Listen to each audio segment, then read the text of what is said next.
നമസ്കാരം, ഞാൻ റാണി ചാറ്റർജി. ക്രൈം ചക്രയുടെ പുതിയൊരു എപ്പിസോഡിലേക്ക് ഇന്ന് പുതിയൊരു കഥയുമായി ഞാൻ വീണ്ടും വന്നിരിക്കുകയാണ്. ശരീരത്തിന്റെ വിശപ്പിന് മുന്നിൽ സ്വന്തം പരിധികൾ പോലും ലംഘിക്കുന്ന തരത്തിൽ മനുഷ്യന്മാരെല്ലാം അധപ്പതിച്ചു പോകാറുണ്ട്. പല തെറ്റുകളും സംഭവിക്കുന്നതും അങ്ങനെ തന്നെയാണ്. സ്വന്തം ശരീരത്തിന്റെ ആഗ്രഹങ്ങൾ നിറവേറ്റാൻ നിങ്ങൾക്ക് പറ്റുന്നില്ലെങ്കിൽ ആ ആഗ്രഹങ്ങൾ നിങ്ങളെ സംബന്ധിച്ചൊരു വിഷമായി മാറും. നിങ്ങളുടെ ജീവിതത്തെ എന്നേക്കുമായി പതിയെ പതിയെ ഇല്ലാതാക്കുന്ന ഒരു കൊടും വിഷം. ദീപാലിയുടെ ജീവിതത്തിലും ഇങ്ങനെ തന്നെയാണ് സംഭവിച്ചതും. നല്ലൊരു കുടുംബത്തിലേക്കാണ് ദീപാലിയുടെ വിവാഹം നടന്നത്. പക്ഷെ അവളുടെ ഭർത്താവ് വിദേശത്താണ് ജോലി ചെയ്തിരുന്നത്. അതുകൊണ്ട് അയാൾക്ക് 6 മാസത്തിൽ ഒരിക്കൽ മാത്രമാണ് വീട്ടിൽ വരാൻ കഴിഞ്ഞിരുന്നത്. അതുകൊണ്ട് തന്നെ ദീപാലിയുടെ ആഗ്രഹങ്ങൾ നിറവേറ്റാൻ അവൾക്ക് പറ്റുന്നുണ്ടായിരുന്നില്ല. ആ കാരണങ്ങൾ കൊണ്ട് തന്നെയാണ് ഈ പ്രശ്നങ്ങളെല്ലാം തുടങ്ങി വെച്ചത്.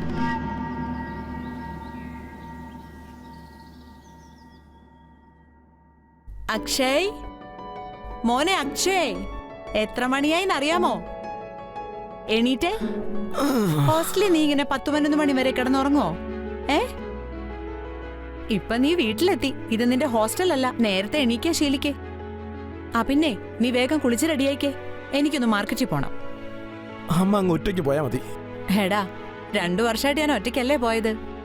നിന്റെ ചേട്ടനുള്ളപ്പോ അവൻ എന്നെ ഒറ്റയ്ക്ക് വിടാൻ സമ്മതിക്കില്ല. ഇപ്പോഴും അതെ. അവൻ ദുബായിന്ന് വന്നു കഴിഞ്ഞാൽ ഞാനൊന്നും പറഞ്ഞില്ലെങ്കിലും അവൻ എന്നെ കൊണ്ടുപോകും. എന്റെ പൊന്നമ്മ, രാവിലെ തന്നെ ഇങ്ങനെ ഇമോഷണൽ ബ്ലാക്ക്മെയിൽ ചെയ്യല്ലേ. ചായങ്ങന്നേ അമ്മ വെയിറ്റ് ചെയ്യ്, ഞാൻ കുളിച്ച് റെഡിയായിട്ട് വന്നോളാം. ദീപാലി,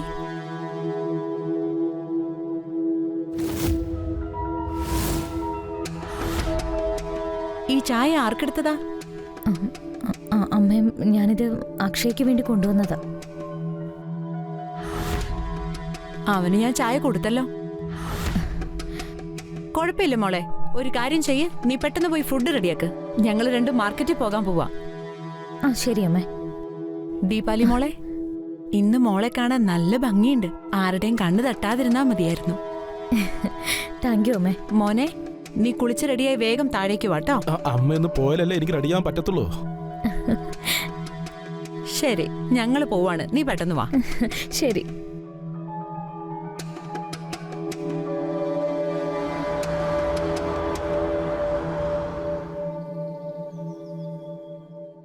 അക്ഷയ്, മോനെ ഒന്ന് വേഗം ആവട്ടടാ. അതെ വരുന്നോ.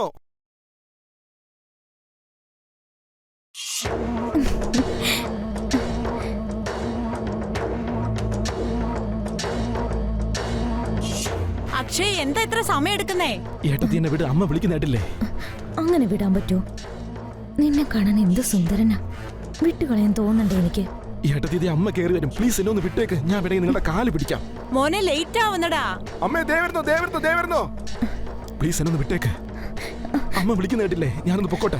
അങ്ങനെ വിടാൻ പറ്റുമോ? ഏട്ടത്തി എന്തായി ചെയ്യുന്നത്? നിങ്ങളെന്റെ ഏട്ടത്തിയല്ലേ? ഇതൊക്കെ വളരെ തെറ്റാണ്. അതെന്താ ശരിയല്ലാത്ത? അനിയന് ശരിക്കും നോക്കേണ്ടത് ഒരു നല്ല ഏട്ടത്തിയുടെ കടമ. ഒരു തെറ്റില്ലേ? ശരി, ആദ്യം നീ എനിക്കൊരു പ്രോമിസ് ചെയ്യ്.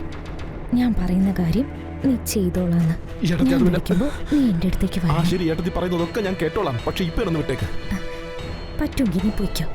എന്നെ ഒന്ന് വീട് ചേട്ടത്തി, ഞാൻ പ്രോമിസ് ചെയ്തതല്ലേ. ഏട്ടത്തി പറയുന്നതൊക്കെ ഞാൻ കേട്ടോളാം. പ്ലീസ് എടുത്തില്ല, പ്ലീസ്, ഞാൻ പറയുന്നേക്ക്. അങ്ങനെ നിന്നെ അങ്ങ് വിടാൻ പറ്റുമോ? എപ്പോഴാണാവോ നമ്മൾ ഒന്നിക്കുന്ന ആ ഒരു നല്ല രാത്രി വരാൻ പോകുന്നത്? എനിക്ക് കാത്തിരിക്കാൻ വയ്യ. ദീപാലിക്ക് അക്ഷയോട് അടങ്ങാത്ത അഭിനിവേശമായിരുന്നു. എങ്ങനെയാണെങ്കിലും അവൾക്ക് അവനെ സ്വന്തമാക്കണമായിരുന്നു. അവളുടെ ആ ആഗ്രഹപ്രാപ്തിക്ക് വേണ്ടി അക്ഷയേക്കാൾ എളുപ്പത്തിൽ കിട്ടുന്ന ഇര മറ്റാരും ഉണ്ടായിരുന്നില്ല. അതുകൊണ്ട് അവൾ അക്ഷയെ സ്വന്തമാക്കാൻ എപ്പോഴും ശ്രമിച്ചുകൊണ്ടേയിരുന്നു. അവൾ അവനെ ബ്ലാക്ക്മെയിൽ ചെയ്യാൻ തുടങ്ങി.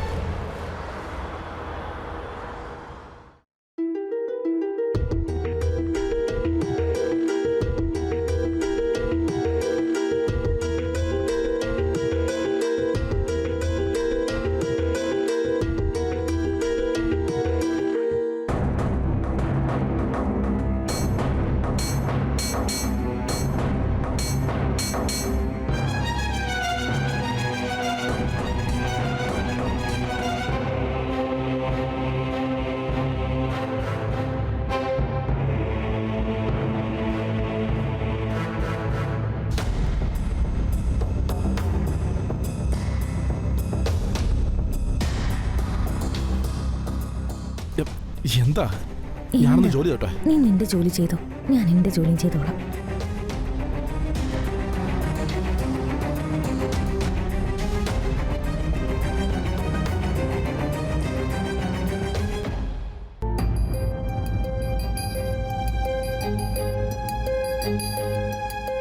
അമ്മയ്ക്ക് കുടിക്കാനായിട്ട് വെള്ളം എടുത്തോണ്ട് വരട്ടെ? ശരി അമ്മ. എന്താ അമ്മ?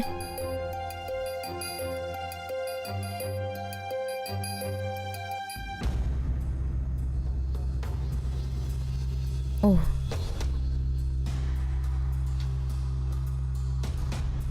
ആ ശരി അമ്മ.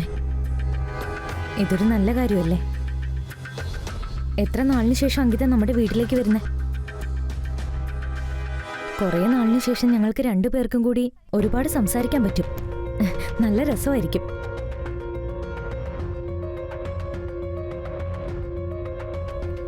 ശരി അമ്മേ.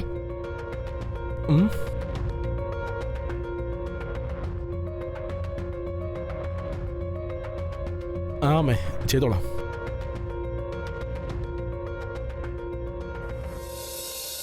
ആയിക്കോട്ടെ അമ്മേ.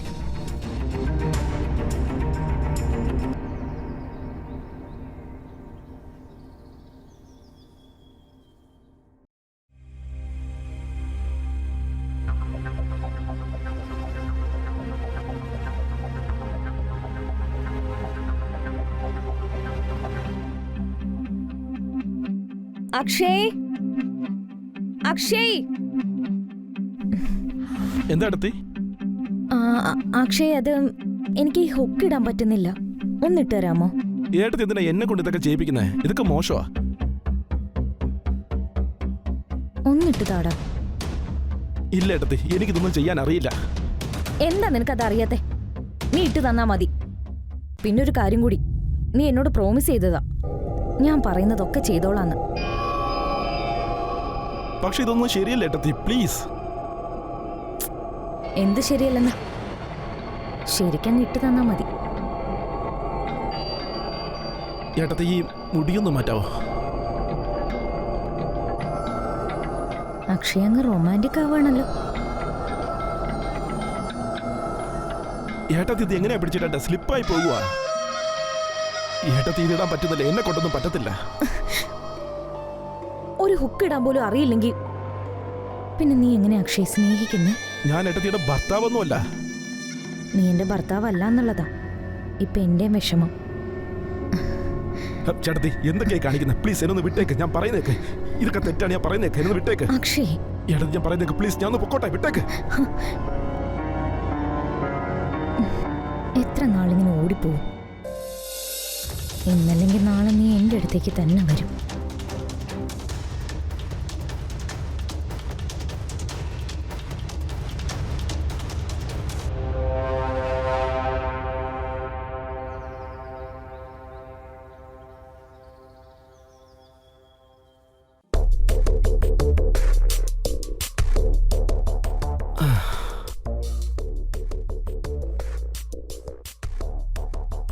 അമ്മേ, ഒരു ഗ്ലാസ് വെള്ളം എടുത്തേ.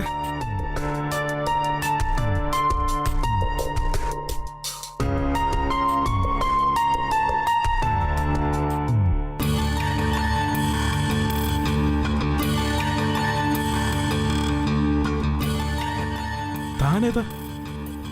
നിനക്കെന്നെ മനസ്സിലായില്ലേ? ഇല്ല. പിന്നെ എങ്ങനെയാ നീ എന്റെ നല്ലൊരു ഫ്രണ്ട് ആവുന്നേ? ഫ്രണ്ടോ? ആ, കുട്ടിക്കാലത്തെ ഫ്രണ്ട്. നമ്മള് രണ്ടുപേരും. എനിക്ക് മനസ്സിലായില്ല. എടാ പൊട്ടാ, ഇത് ഞാൻ അങ്കിത, നിന്റെ വിമല ആന്റി ഇല്ലേ, അവരുടെ മോള്, നിന്റെ ചെറുപ്പത്തിലെ ഫ്രണ്ട്. ആ, നീ അങ്കിതയായിരുന്നല്ലേ? ആ. സോറി, എനിക്ക് മനസ്സിലായില്ല. എങ്ങനെ മനസ്സിലാവാനാ? നമ്മള് കുഞ്ഞുനാളിൽ കണ്ടതല്ലേ, പിന്നെ ഇത്രയും നാള് കഴിഞ്ഞിട്ടല്ലേ കാണുന്നേ. നിനക്ക് ഓർമ്മയുണ്ടോ ചെറുപ്പത്തിൽ നമ്മൾ രണ്ടുപേരും എന്തോരം കളിക്കുമായിരുന്നു? അന്നൊക്കെ എന്ത് രസമായിരുന്നല്ലേ. അല്ല, നീ എപ്പോഴാ വന്ന? ഇവിടെ കുറച്ച് ദിവസം നിൽക്കാൻ പോവല്ലേ നീ? ആ, നിനക്കറിയോ, ഞാൻ എന്റെ എക്സാം തീരും വരെ ഇവിടെ നിൽക്കാൻ പോവാ. പഠിക്കാനായിട്ട് നീ എന്നെ ഒന്ന് ഹെൽപ്പ് ചെയ്യണം കേട്ടോ. നീ എന്നെ ഹെൽപ്പ് ചെയ്തില്ലെങ്കിൽ ഉറപ്പായിട്ട് നിന്റെ കാര്യം ഞാൻ ആന്റിയോട് പറഞ്ഞു കൊടുക്കും. എന്റെ പൊന്നോ, നിനക്ക് എന്ത് ഹെൽപ്പ് വേണമെങ്കിലും ഞാൻ ചെയ്തു തന്നോളാം. എനിക്ക് സന്തോഷമേ ഉള്ളൂ. Good boy. ആ പിന്നെ ഇവിടെ നിന്റെ റൂം എവിടെയാ? ആ നീ വാ, എന്റെ റൂം ഞാൻ നിനക്ക് കാണിച്ചു തരാം. ശരി, വാ പോവാം.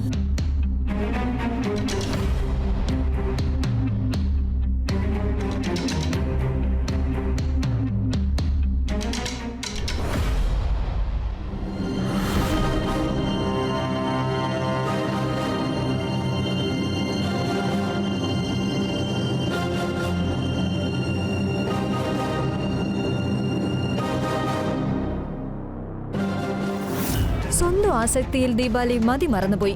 ഭർത്താവിന്റെ അനിയനാണെന്ന കാര്യം പോലും അവൾ മറന്നിരുന്നു. അതിർവരമ്പുകളെല്ലാം അവൾ ലംഘിക്കാൻ തയ്യാറായിരുന്നു. ഈ കഥയിലുണ്ടായ ട്വിസ്റ്റ് എന്താണെന്ന് വെച്ചാൽ അക്ഷയുടെ ജീവിതത്തിലേക്ക് മറ്റൊരു പെൺകുട്ടി കടന്നു വന്നതായിരുന്നു. അത് ദീപാലിക്ക് സഹിക്കാൻ പറ്റുന്നതിലും അപ്പുറമുള്ള കാര്യമായിരുന്നു.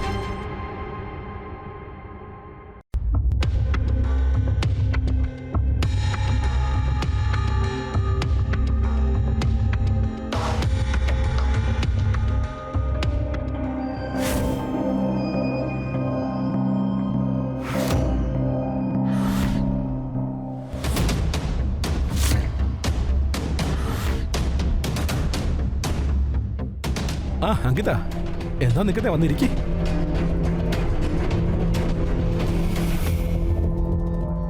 അക്ഷയ്, അത് പിന്നെ എനിക്ക് ബയോളജിയുടെ എക്സാം ഉണ്ട്. സത്യം പറഞ്ഞ ഞാൻ ഒന്നും പഠിച്ചിട്ടില്ല. നീ എന്നെ ഒന്ന് ഹെൽപ്പ് ചെയ്യാമോ? അതിനെന്താ, നോക്കട്ടെ. ഇതിലേത് ചാപ്റ്ററാ? ആ സിട്രിക് ആസിഡ് സൈക്കിളാണോ? ഇതെനിക്കറിയാം. ഒന്ന് പറഞ്ഞു തരാമോ? ഇതാണ് മെയിൻ പോയിന്റ്. ഇതിന്റെ കൂടെ നമ്മൾ ഒന്ന് ആഡ് ചെയ്യണം. നീ എന്തായി കാണിക്കുന്നേ? ഇവിടെ ശ്രദ്ധിച്ചേ. ഞാൻ ശ്രദ്ധിക്കുന്നുണ്ട്. ഇവിടെ നോക്ക്. അങ്കിത, നീ എന്തായി കാണിക്കുന്നേ? ഇവിടെ നോക്കി പഠിച്ച നീ എന്തായി കാണിക്കുന്നേ? മര്യാദക്കിരുന്നേ.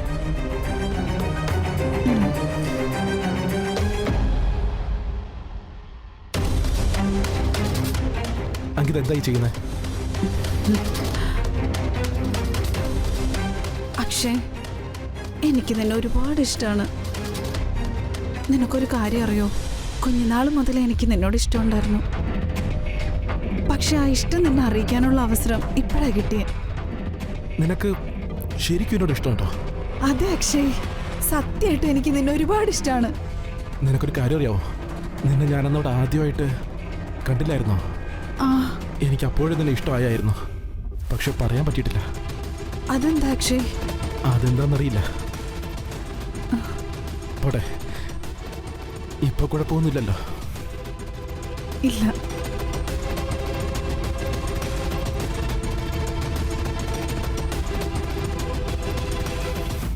Ankita, Akshay, I love you so much. I love you too, Akshay.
വെളുപ്പാങ്കാലത്ത് ഇവൾ അക്ഷയുടെ റൂമിൽ എന്ത് ചെയ്യായിരുന്നു?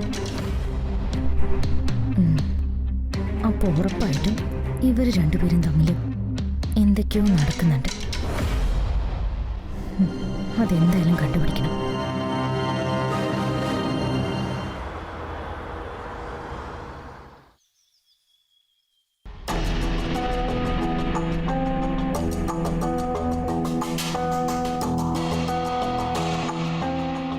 ചേച്ചി ഞാൻ ഇറങ്ങുകയാണേ, എന്റെ എക്സാമിന്റെ സമയമായി.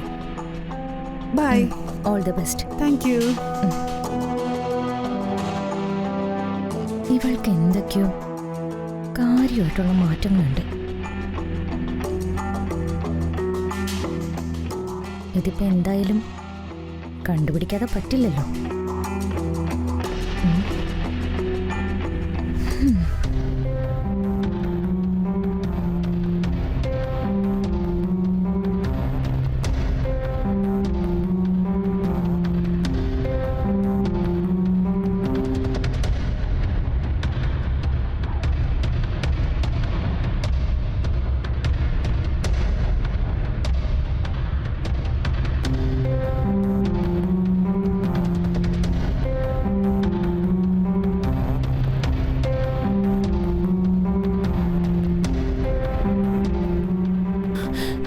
ഏട്ടത്തി എന്താ ചെയ്യുന്നേ?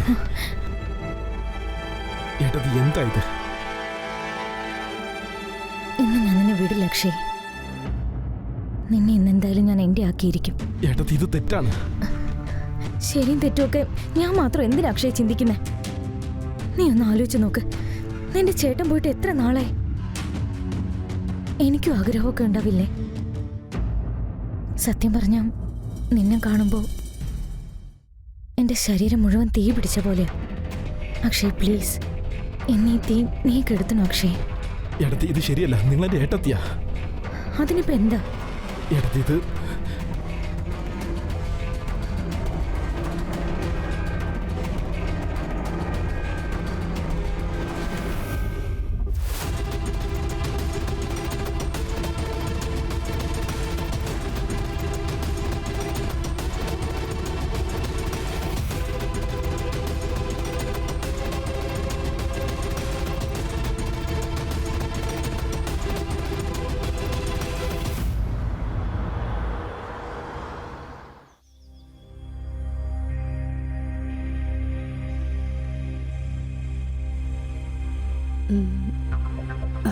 എനിക്ക് ജോലി ഉണ്ടെങ്കിതാ. എന്തായി കാണിക്കുന്നേ? വാതിൽ തുറന്നു നടക്കും. ആരെങ്കിലും കാണും. കാണുന്നെങ്കിൽ കാണട്ടെ എന്നേ.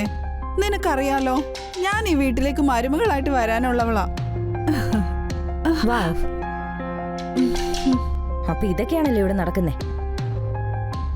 ഇക്കാര്യം അമ്മയെങ്ങാനും അറിഞ്ഞ എന്താ ഇവിടെ ഉണ്ടാവുമെന്ന് അറിയാലോ നിങ്ങൾക്ക്. ഏട്ടത്തി വിചാരിക്കുന്ന പോലെ അങ്ങനെയൊന്നുമില്ല. എനിക്ക് മനസ്സിലാക്കാൻ പറ്റും. പക്ഷെ വേറെ ഒരുപാട് ആൾക്കാരില്ലേ, അവരോടൊക്കെ എന്താ പറയാൻ പോകുന്നേ? നിങ്ങൾ രണ്ടുപേരും സ്വയം ഒന്ന് നിയന്ത്രിക്കുകയാണെങ്കിൽ അതായിരിക്കും നല്ലത്. അല്ലെങ്കിൽ കാര്യങ്ങൾ വഷളാകത്തേ ഉള്ളൂ. ആ ഏട്ടത്തി ശ്രദ്ധിച്ചോളാം. അതെ ചേച്ചി, ചേച്ചി പറഞ്ഞ ശരിയാ. ഞങ്ങൾ രണ്ടുപേരും ശ്രദ്ധിച്ചോളാം. നീ എൻ്റെ കൂടെ കിച്ചണിലേക്ക് വാ. ശരി.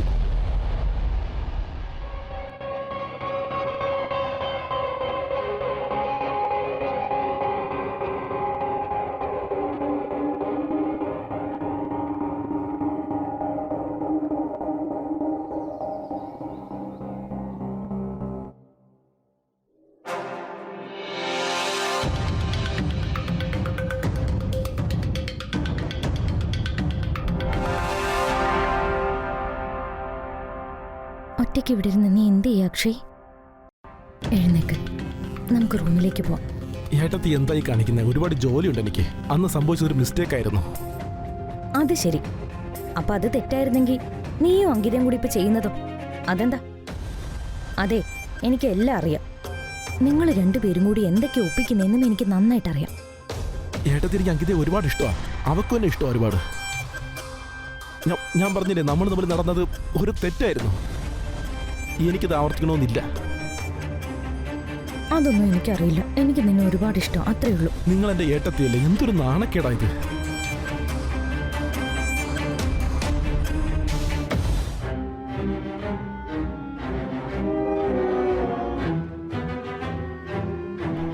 ഏട്ടത്തി വേണ്ട. ഏട്ടത്തി എന്താ ഇത്?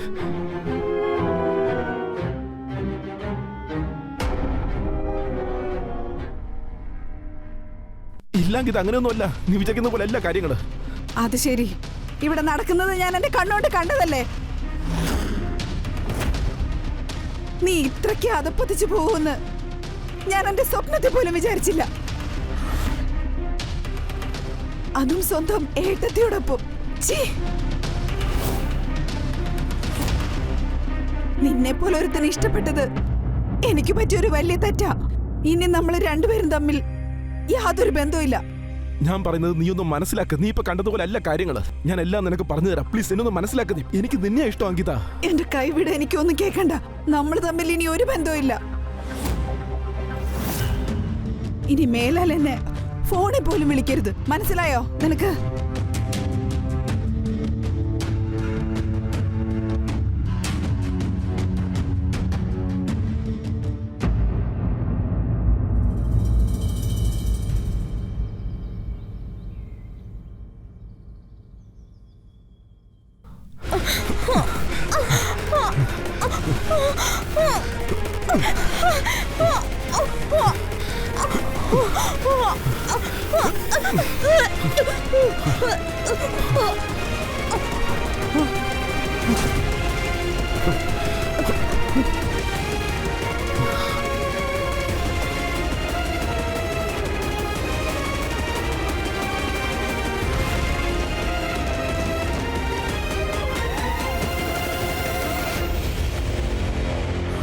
നിങ്ങൾ കണ്ടില്ലേ, ദീപാലി തന്റെ ആഗ്രഹങ്ങൾ പൂർത്തീകരിക്കാൻ വേണ്ടി എന്തും ചെയ്യാൻ തയ്യാറായിരുന്നു.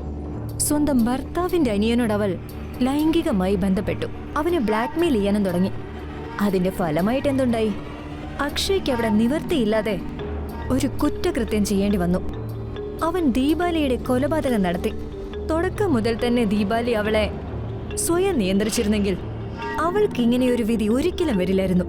പക്ഷെ അവൾ സ്വന്തം വികാരങ്ങൾക്ക് മുമ്പിൽ വെറും ഒരു കളിപ്പാവയായി മാറി. അവളുടെ ജീവൻ നഷ്ടപ്പെടുന്നതിലാണ് ഈ കാര്യങ്ങൾ ചെന്ന് അവസാനിച്ചത്.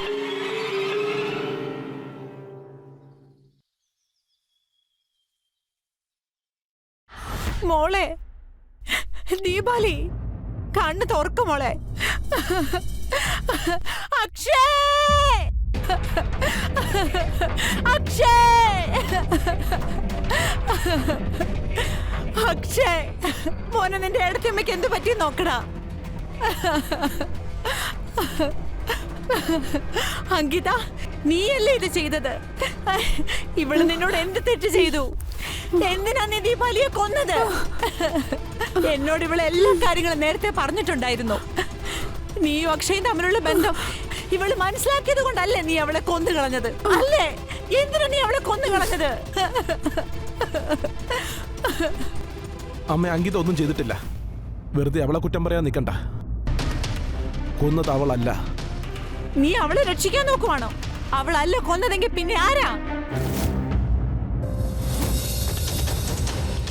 കൊന്നത് ഞാനാണമ്മേ.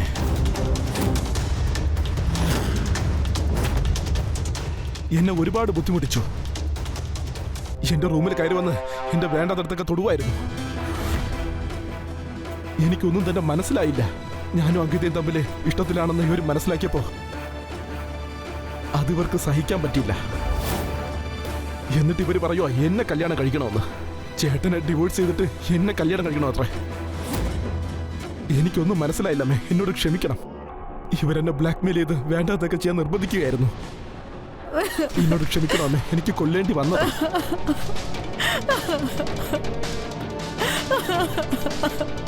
എന്നോട് ക്ഷമിക്കക്ഷേ, ഞാൻ നിന്നെ സംശയിച്ചില്ലേ? ചേച്ചിയാണ് ഇതൊക്കെ ചെയ്തതെന്ന് എനിക്ക് സത്യമായിട്ടും മനസ്സിലായില്ലായിരുന്നു. ദയവ് ചെയ്ത് നീ എന്നോട് ക്ഷമിക്കക്ഷേ. അങ്കിത, എനിക്ക് നിന്നെ മാത്രം ഇഷ്ടം. ഞാൻ നിന്നെ ചതിച്ചിട്ടില്ല.